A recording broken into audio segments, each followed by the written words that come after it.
Tudo bem com vocês? Há um pouco mais de uma semana, eu ministrei uma noite de formação para um grupo de liturgistas do Brasil inteiro, de várias localidades do Brasil, e fiz uma proposta a eles que, quando pudessem, entre a quarta-feira, dia do encontro, e o final de semana, até domingo, o sexto da Páscoa, eles fizessem a experiência da leitura dos 4 capítulos da Carta aos Colossenses. Na quinta-feira, logo após o encontro, eu já tinha feito a primeira experiência e predispus em fazê-la de novo.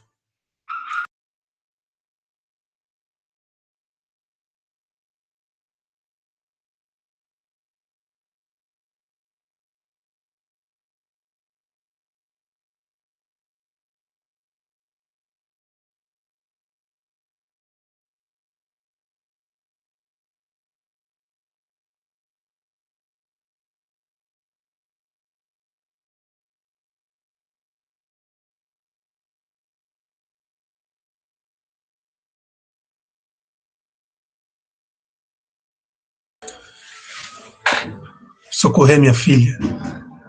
E eu fiz novamente a experiência da Carta aos Colossenses e gerou, então, um pouco dessa leitura a partir do verbo pautó,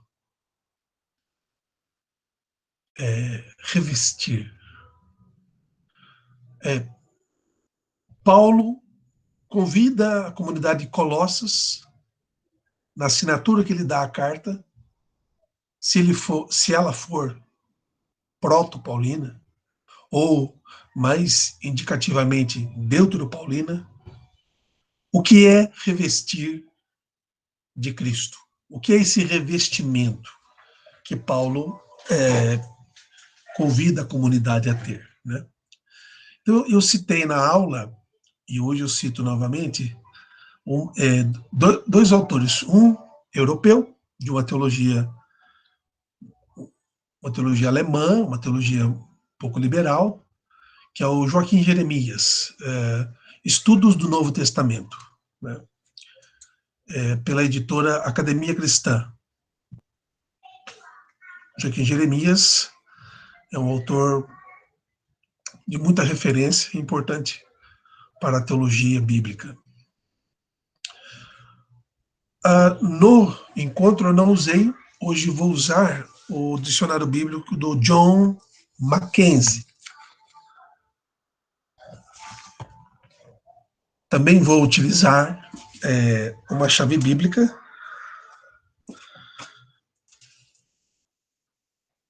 com orientação do João Ferreira de Almeida, protestante, tem boa tradução bíblica. A Bíblia da CNBB. E a experiência que foi fazer a leitura dos 4 capítulos sobre o ordenamento do verbo pautó, revestir. Né? E algumas curiosidades iniciais.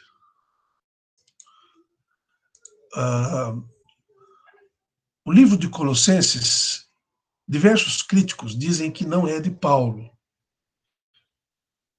A gente assevera isso no sentido de, numa comparação literária, até mesmo da grafia do texto, de conter no mínimo 86 palavras que não estão nas outras cartas de Paulo, nem mesmo nas cartas ditas deuteropaulinas, as cartas que são atribuídas a Paulo, né? Então, é um estilo diferente do estilo das grandes cartas que Paulo escreve, apesar de que livremente eu vou explorar esse revestimento no binômio homem velho, homem novo, presente, por exemplo, na grande carta aos Romanos, né?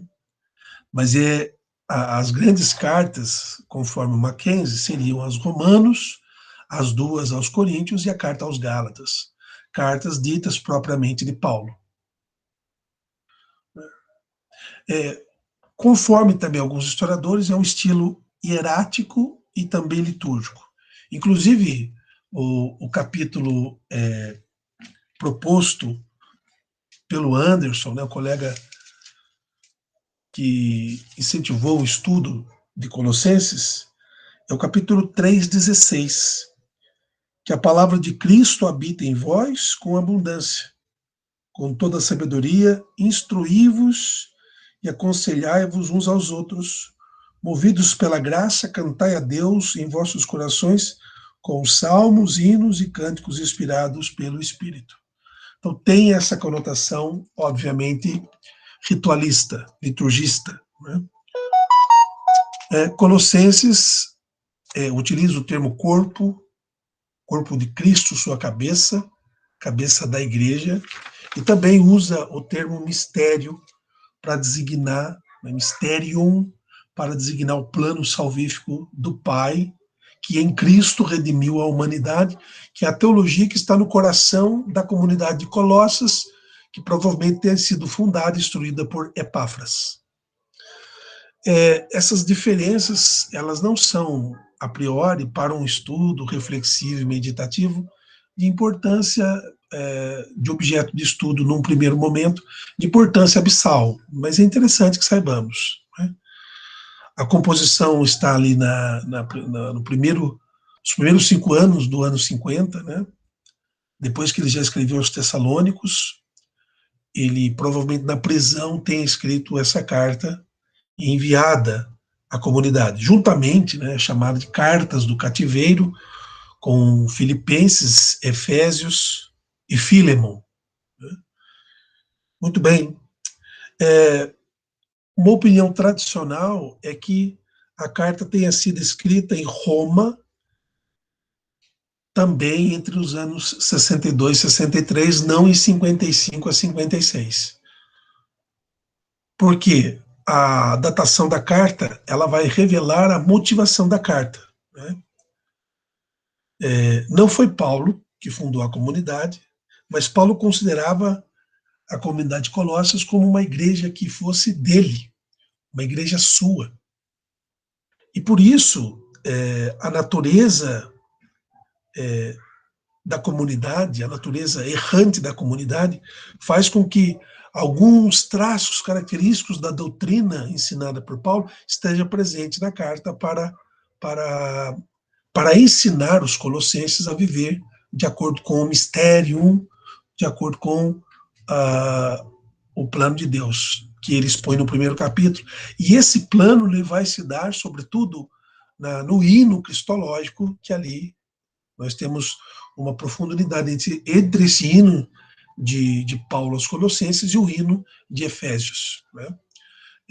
Vale a pena a menção desse hino agora, porque no primeiro capítulo Paulo diz que Cristo é a imagem do Deus invisível, o primogênito de toda a criação. Quer dizer, é uma afirmação que tem como fundamento teológico um pilar fundamental da fé.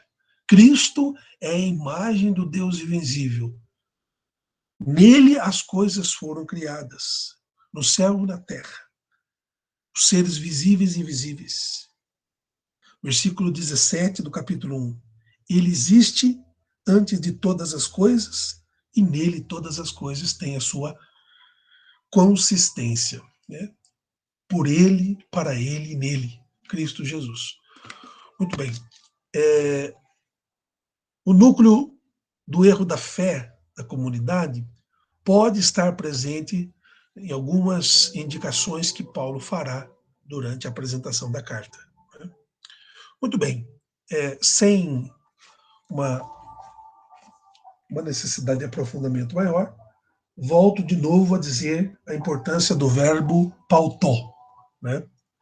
O verbo pautó, revestir, ele pode nos indicar o que a Sagrada Escritura, tanto na sua vertente neo e veterotestamentária, indica, porque revestir-se, ou revestir o verbo no infinitivo, pode indicar uma mudança de comportamento, uma nova atitude, um novo ser, uma postura diante da história diferenciada. Então eu fui até o texto do João Ferreira de Almeida, Chave Bíblica, para ver onde que o verbo, na sua grafia grega e também na sua correspondência hebraica, aparece. Então, nós temos, por exemplo, num dos livros, né, que tenho estudado, pelo menos nos últimos 2 meses, com o CEBI de Pindamonhangaba e o CEBI Brasil, o livro de Jó. O livro de Jó é um livro importante da tradição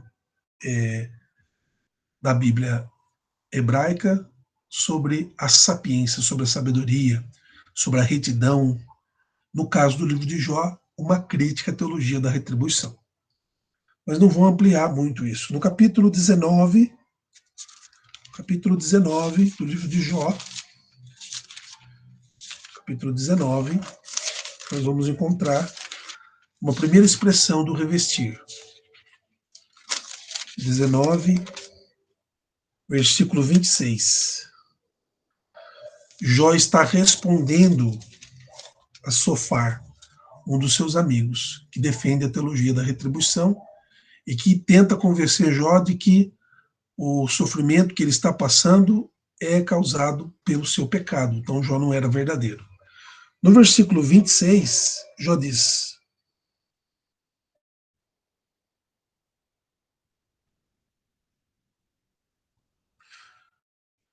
eu vou começar no 25. Pois sei que meu Redentor está vivo e que no fim se levantará sobre o pó. E depois, aí sim, que tiver arrancado esta minha pele, sem minha carne verei a Deus. Jó está com uma crença aqui perfeita, né? Arrancado ou revestido da minha pele, tirado da minha pele. Né? Vamos para o Salmo 18, versículo 32. O Salmo diz: Deus me revestiu de forças. Deus me revestiu de forças. Versículo 32.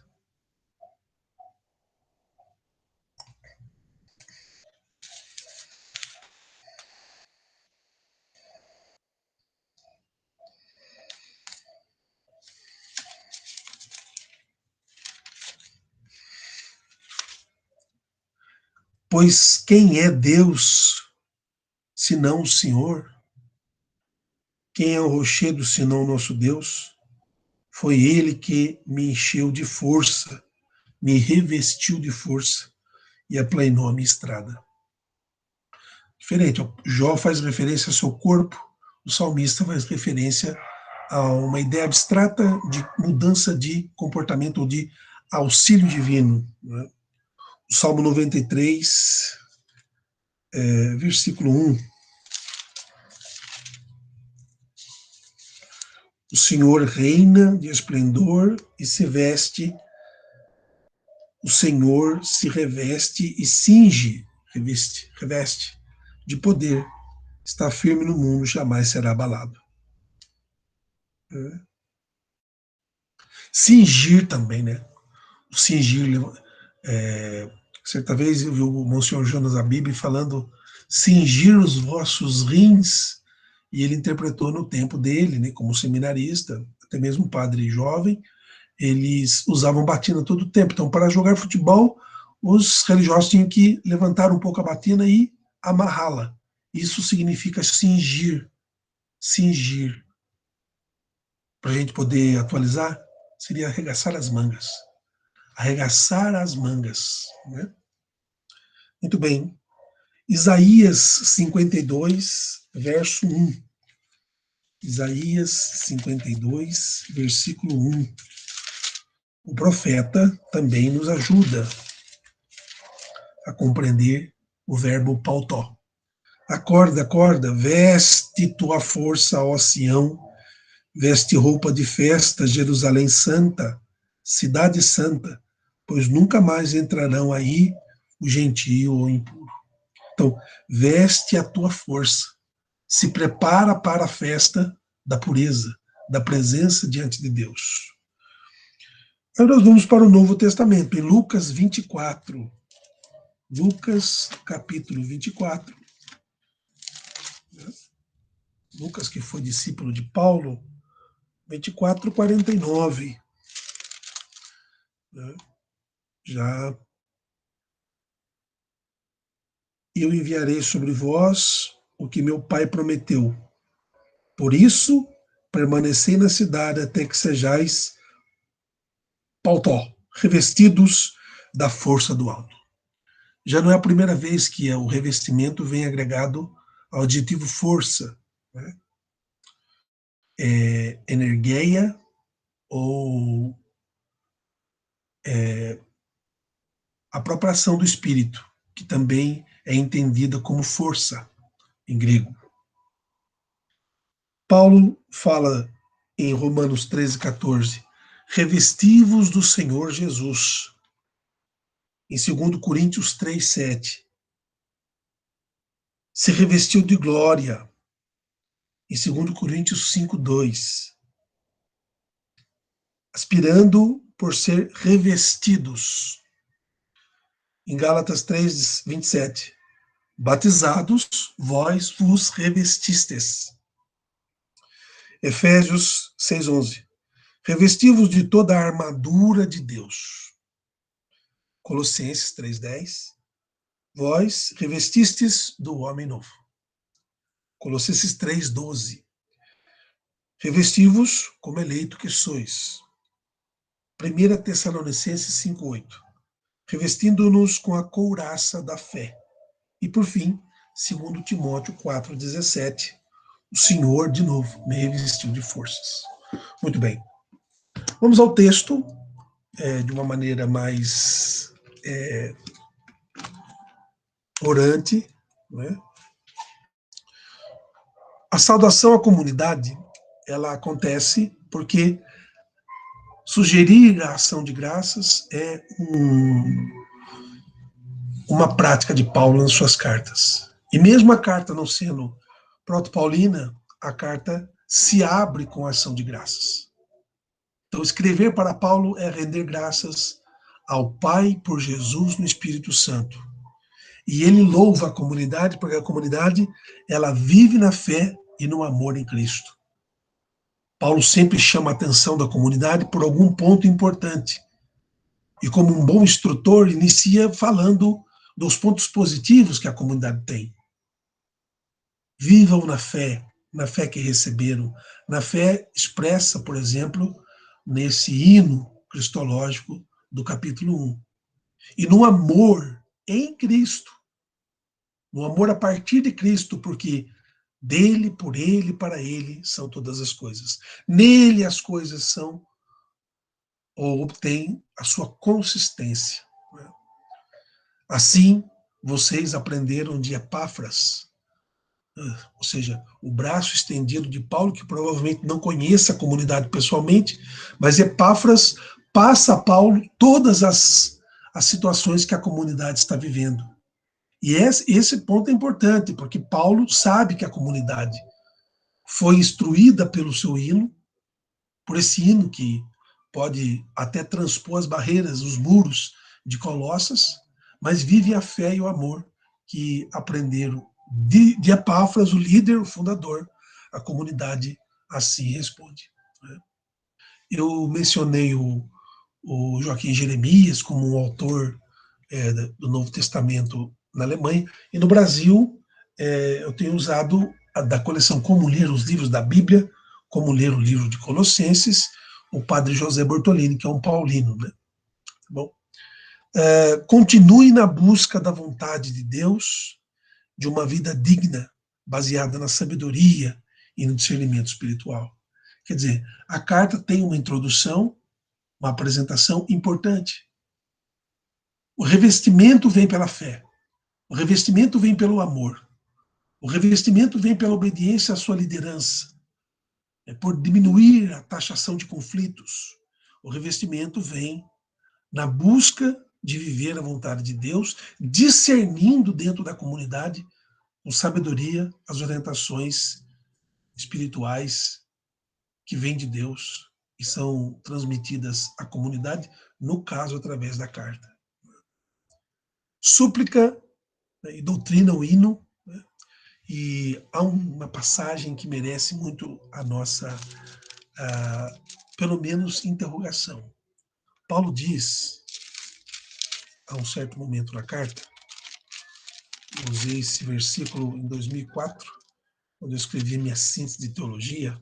Paulo diz: alegro-me nos sofrimentos que eu tenho suportado por vós e completo, essa expressão, completo na minha carne, ou seja, naquilo que eu sou por completo, na minha história, espírito, sarx em hebraico, né? Soma psique em grego, o que falta às tribulações de Cristo, tem texto que vai dizer aos sofrimentos de Cristo em favor do seu corpo, que é a igreja.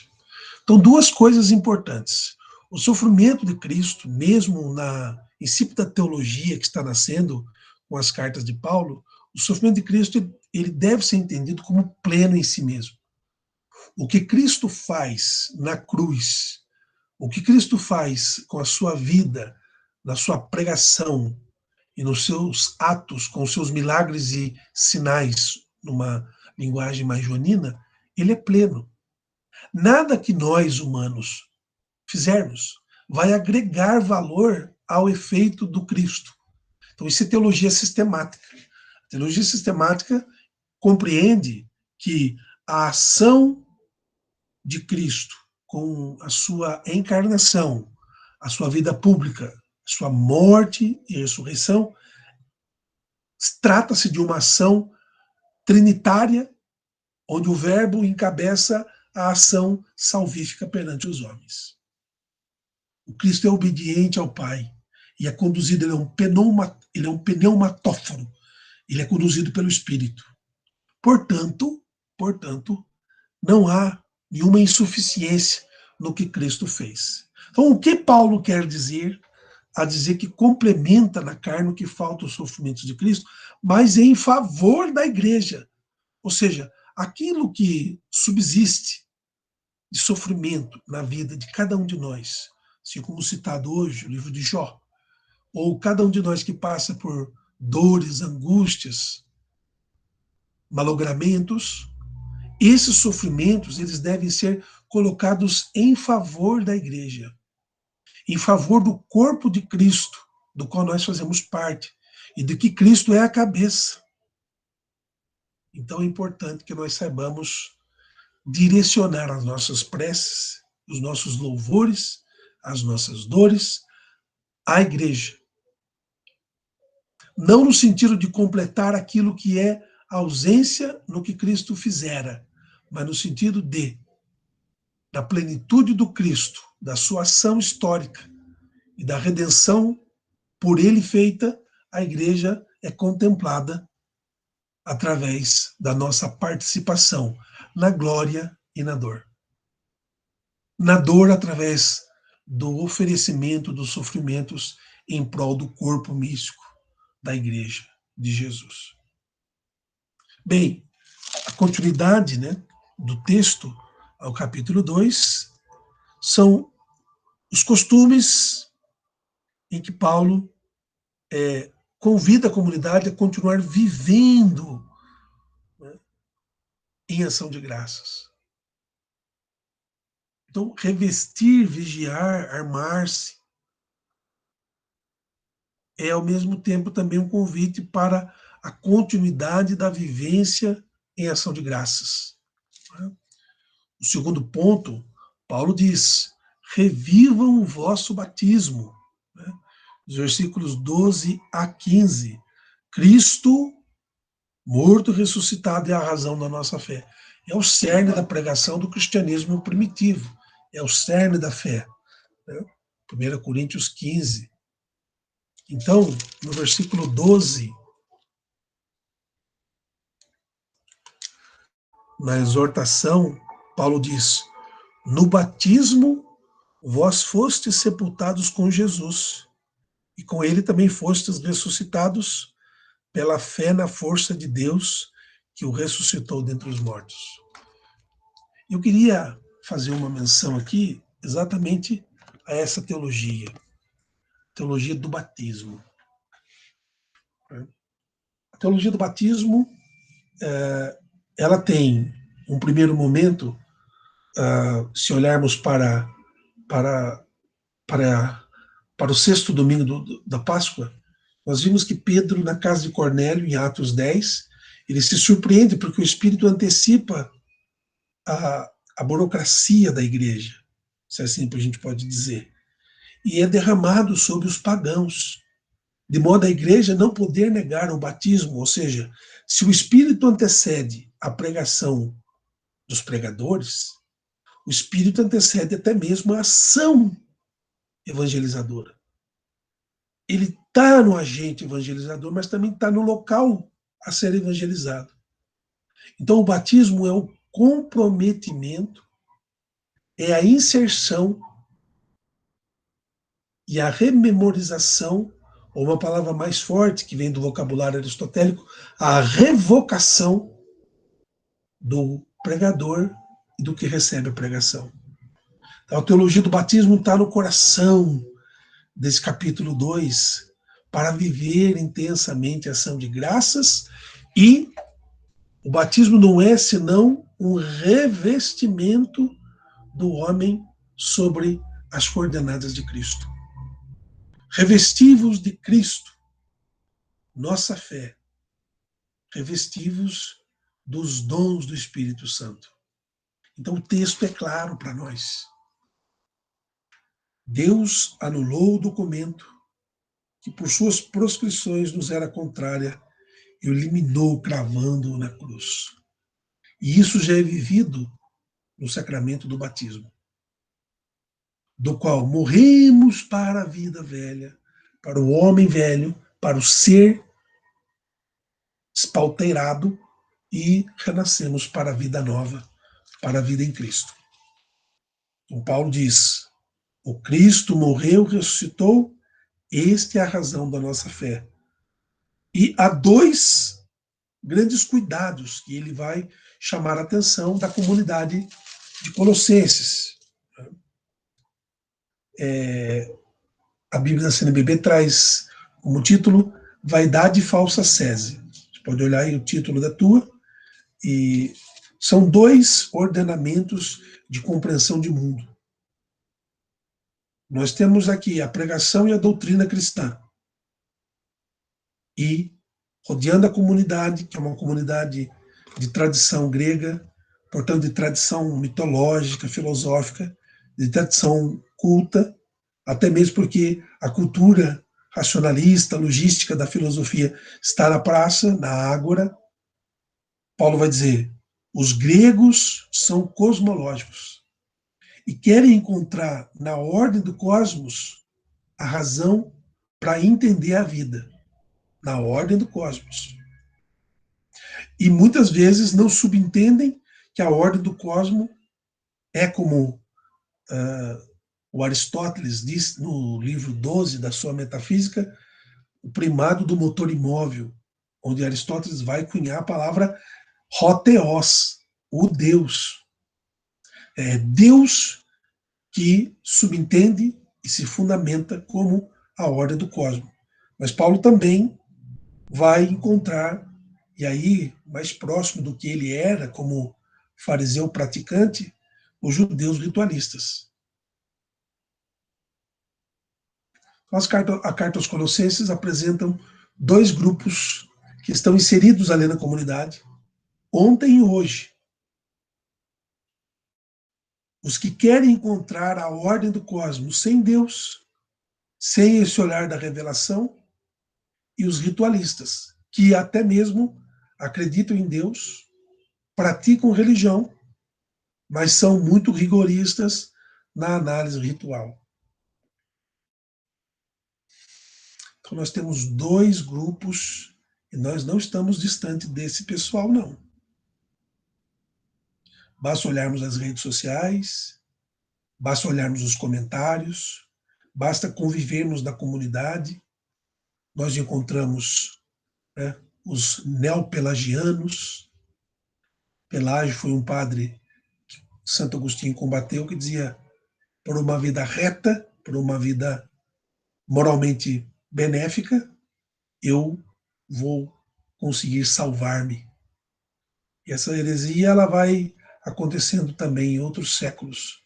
Mas o fundamento da heresia pelagiana é a salvação por si mesmo. Por si mesmo. Uma salvação quase meritocrática. Uma salvação quase meritocrática. E, ao mesmo tempo, nós encontramos os ritualistas que condenam ontem e hoje a prática de algum irmão ou irmã que na comunidade não procede como manda-se o figurino. Né? Ele vai dizer no versículo 20: se com Cristo morrestes para os elementos do cosmo, por que me submeteis ainda como vivendo no mundo tais proibições como tipo não pegues, não proves, não toques? São apenas preceitos e ensinamentos humanos. Faz o que uns 20 minutos eu estava assistindo uma pregação de para casais do Padre Léo, de 2004. E ele dizia o seguinte, que era preciso que os casais eles se higienizem, se cuidem, porque vão se dar mutuamente. E uma das coisas que ele falou que provavelmente dá problema, né? E às vezes dá problema até mesmo na alta hierarquia, é que ele disse: olha, se o casal gosta de tomar um vinho, uma cerveja, que tomem, né? Mas ele faz o alerta para a questão da embriaguez ou do vício, seja ele do cigarro, da bebida ou qualquer outro vício, do jogo. Então, não pegues, não proves e não toques. Violão que não pode tocar uma música sertaneja, não pode ouvir uma outra coisa que não seja algo ligado à religião. Então, esses ritualismos eles estão presentes. Também os intelectuais da ordem do cosmo. E aí, por falar em Padre Léo, a famosa pregação, acho que a última pregação e o último livro escrito por ele, em Colossenses 3:1, 1:2. Se ressuscitastes com Cristo, buscai as coisas do alto, onde Cristo está entronizado à direita de Deus, cuidai das coisas do alto, não do que é da terra. Então, essa pregação, ou esse versículo, ele não é o centro dessa proposta, que é o versículo, ou é a ideia do revestir-se, do vigiar-se, do armar-se, do mudar. Vivendo o batismo, deixando a vida velha, e não só no elenco dos pecados, dos vícios que Paulo nos oferece na carta, mas de outras atitudes que não convém ao cristão. As coisas do alto. Então, versículo 3, capítulo 3, versículo 1 e 2. O homem velho e o homem novo. Então, primeiro é mortificai-vos. Segundo, revesti-vos. Vocês já perceberam que o início do Evangelho, a pregação de João Batista e de Jesus, dizem a mesma coisa? Convertei-vos. Há traduções que diz arrependei-vos e crede no Evangelho. Aos verbos, convertei-vos, muda a rota, arrependei-vos, olha para dentro de si e diz, não é isto, não está certo, não vou viver mais assim. Isso não é fácil. E credes no Evangelho. 3 posturas. Primeiro é o arrependimento. Ninguém se converte se não se arrepende da vida que leva. Se eu me arrependo dos erros que eu cometo, aí sim eu posso me converter, mudar o rumo da direção da minha vida. E para isso eu posso acreditar na Boa Nova. Acreditar na palavra de Jesus, na Boa Nova de Jesus. Então, Paulo começa exatamente como no ritmo dos evangelhos canônicos, dos evangelhos sinóticos. Mortificai-vos. Tem peso de conversão, tem peso de arrependimento. Né? O que é o arrependimento? Você já se arrependeu? Né? Então, arrependimento é quando aquilo que foi feito traz uma profunda dor na minha alma, no seio da minha história, e eu quero mudar isso, para começar uma nova caminhada, para ser revestido. Então há tensão aí entre uma parte da teologia paulina que diz o homem velho e o homem novo. O que pratica o homem velho e o que pratica o homem novo. Para que o homem velho desapareça, é preciso converter-vos. É preciso mortificar-se. É preciso se arrepender. Só um instante.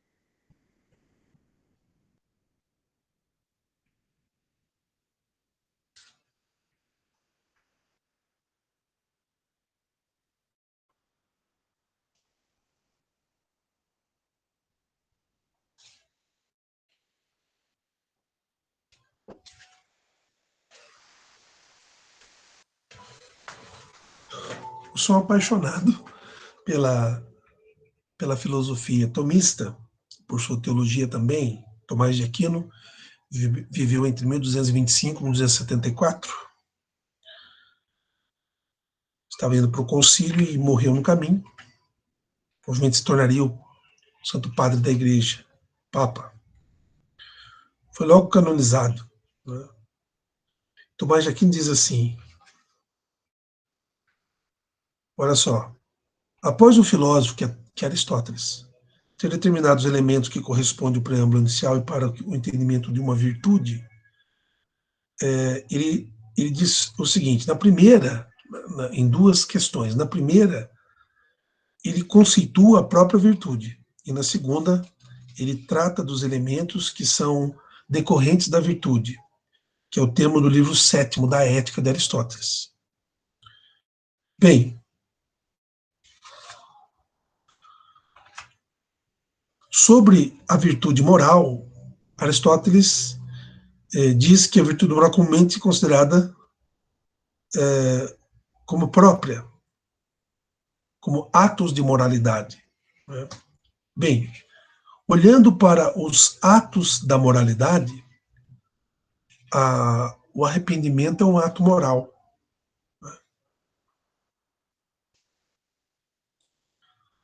O arrependimento é um ato moral.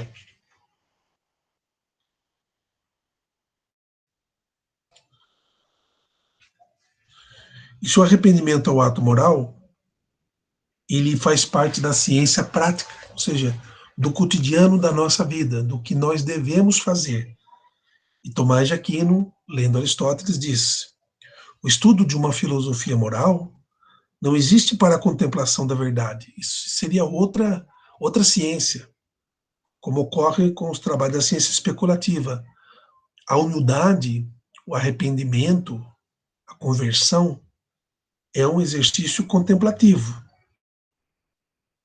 mas não da verdade, mas da razão de ser, da correta ou da reta razão, da racionalidade para o agir. O que é essa reta razão? É uma qualidade fundamental que pertence à nossa virtude racional. Então, nós devemos tomar cuidado na comunidade, né? Lições sobre a virtude em Tomás de Aquino, com esses que na comunidade são muito racionalistas, mas não é abandonar, porque se ama a Deus de todo o coração, com o afeto e de toda a alma, com os sentimentos. E por isso, essa tensão entre o homem velho e o homem novo está presente no capítulo 3. Paulo vai dizer o seguinte: mortificai os vossos membros de todas as paixões desordenadas. E ele dá uma lista aqui, né? Desde a impureza, moralidade sexual, até a ganância, como uma idolatria. Não viveis na desordem do comportamento.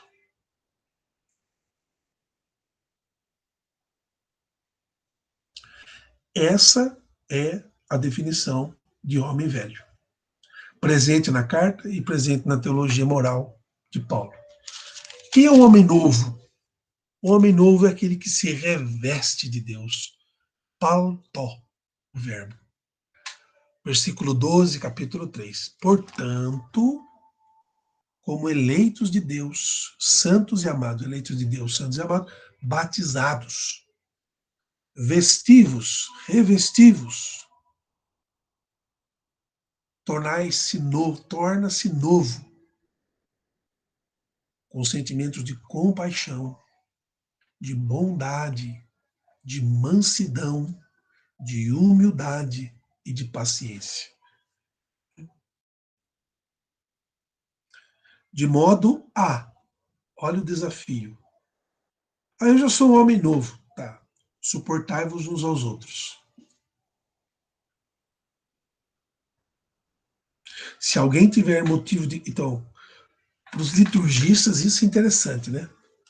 É a minha semana de tocar, a minha semana de servir, o outro. A gente já cria já um rebuliço, como diz o padre Zezinho. Se um tiver motivo de queixa contra o outro, perdoai-vos mutuamente. Gente, a carta aos Colossenses, ela é uma provocação grande. Como o Senhor vos perdoou, fazei assim também vós. Primeiro ele diz, revesti-vos de sentimentos de um homem novo. E depois, no versículo 14, revesti-vos do amor. Revesti-vos do amor. Porque é o amor, Paulo vai dizer, que une para a perfeição. Portanto, que reine no coração da comunidade e de todos aqueles que estão ouvindo a paz de Jesus Cristo, ao qual todos nós somos chamados a formar um só corpo. E mais, não bastasse o suportar, o perdoar, o revestir-se do homem novo, o viver o batismo, o revestir-se do amor como coroa desse comportamento, ele diz, sejam agradecidos. E aí nós podemos relembrar a carta aos Romanos, capítulo 12, onde tem exortações para o cotidiano, para a comunidade, que ele diz, mudai a vossa mentalidade e transformai o vosso viver numa eucaristém, numa ação de graças. Aqui também, o versículo escolhido, foi que a palavra de Cristo, já foi lido, habita em vós com abundância. Com toda sabedoria, instruí-vos e aconselhai-vos uns aos outros, movidos pela graça. A graça de Deus supõe a natureza humana e complementa a natureza humana. Então, o pelagianismo vencido por Agostinho, citado, é a doutrina da graça. Nós somos livres. Deus não age no oco. Não faz tudo sozinho. Precisa de mim, precisa de você, precisa da natureza para aperfeiçoá-la e complementá-la. Também não nos abandona com a sua presença agraciada.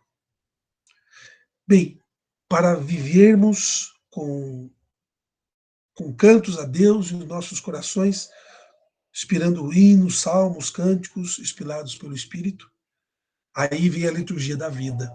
A liturgia rito nos leva para a vida. E tudo o que disserdes ou fizerdes, em tudo, tudo, que seja para o nome do Senhor Jesus e por ele sempre dando graças a Deus Pai. Uma outra definição de liturgia vital. A liturgia ritual, ela é um pressuposto para a liturgia vital. Muito bem. Então, nós encontramos no capítulo 3, muito mais que uma memória muito significativa do Padre Léo, da sua obra, da sua doença, do que ele completou na carne em favor da igreja aos sofrimentos de Cristo, não no sentido de ausência no sofrimento, mas no sentido de participar ativamente do que Cristo fez por nós, o Padre Léo fez. E mais, são orientações para o cotidiano. Orientações para o cotidiano. De modo a ser o ápice dessa orientação, aquilo que celebramos é aquilo que eu vivo. Aquilo que celebramos é aquilo que eu vivo. 90%, 95%, 99% dos abandonos da igreja são porque aquilo que é celebrado não é vivido, aquilo que é pregado não é vivido, aquilo que é dito dentro da igreja não é vivido, às vezes dentro e muitas vezes fora da igreja. Então, hoje, as orientações do cotidiano têm o ápice, que é o amor do homem novo, que venceu os vícios do homem velho, que é revestido, pautó, em Cristo pelo batismo, sempre renovado, numa consciência de que a liturgia celebrada, a lex celebrandi, é a lex vivendi. O que eu celebro, eu vivo, e o que eu vivo, eu celebro. Depois há algumas orientações, né? Algumas orientações. Primeiro para as mulheres. Bem, submissa se o contexto paulino justifica até mesmo a escravidão, obviamente que ele vai também participar do patriarcalismo do qual a Sagrada Escritura é filha também. Né?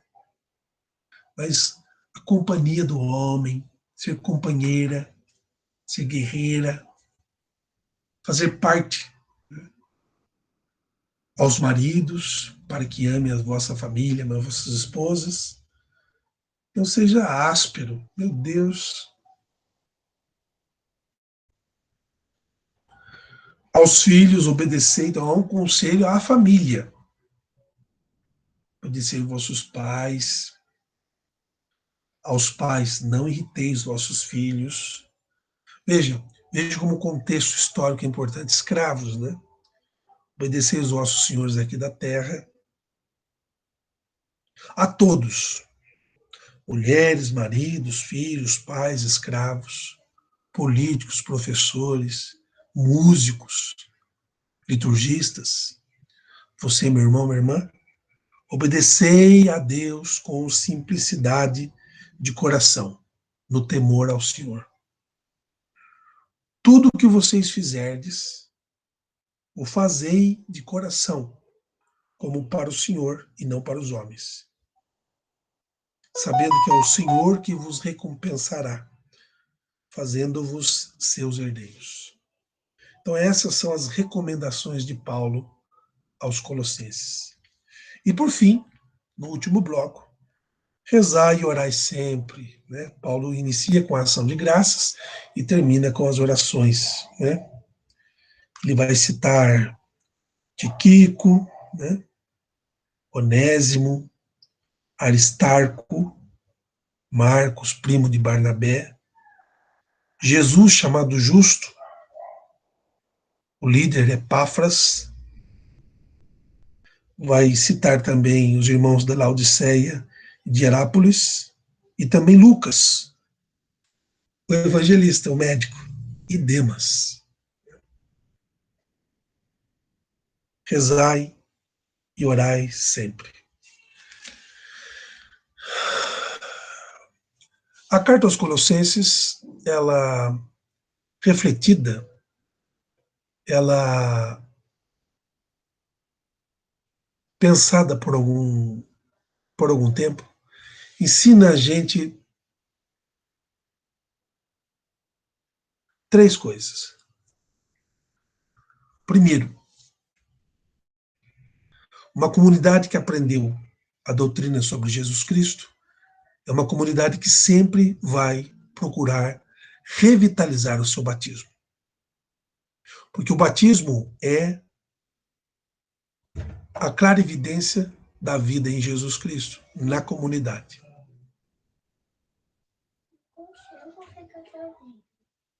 Estou indo já, meu amorzinho, tá bom? Segundo, uma comunidade, pessoas que fizeram uma experiência batismal com Jesus, sendo doutrinados, como Paulo faz com a comunidade no primeiro capítulo, com o hino cristológico. É uma comunidade que, vivendo o batismo, vai tentar sempre mortificar o homem velho para viver sob a signe do homem novo. E esse homem novo não busca as coisas do plano terreno, busca as coisas do alto, onde Cristo está. E essas coisas do alto são garantidas na prática, na reta razão da vida. Quando ele ama, quando ele perdoa, quando ele é coerente com sua esposa, com seus filhos, quando ele é obediente, quando ele promove a fraternidade, quando ele não critica a CNBB, quando ele entende as fraquezas humanas, quando ele compreende o seu colega de trabalho, enfim, é um leque muito amplo. E por fim, e não menos importante, a carta aos Colossenses também nos coloca diante de um coração sempre agradecido. E fazendo menção ao versículo 16 do capítulo 3, o grande esforço de cada um de nós, batizados, cristãos, é tornar nossa vida um louvor. Aquilo que eu celebro, eu vou viver. Agostinho dizia na antiguidade, repetido algum santo padre, agora eu não me lembro, que ele acreditava para compreender e compreendia para crer. Então, eu não sei se é Santo Anselmo, mas, de todo modo, é um dos patrísticos ou dos escolásticos. E nós podemos parafrasear dizendo: nós vivemos o que celebramos, celebramos o que vivemos. Vivemos o que celebramos e celebramos o que vivemos. Celebramos o que vivemos e vivemos o que celebramos. Obrigado, um abraço, fique com Deus.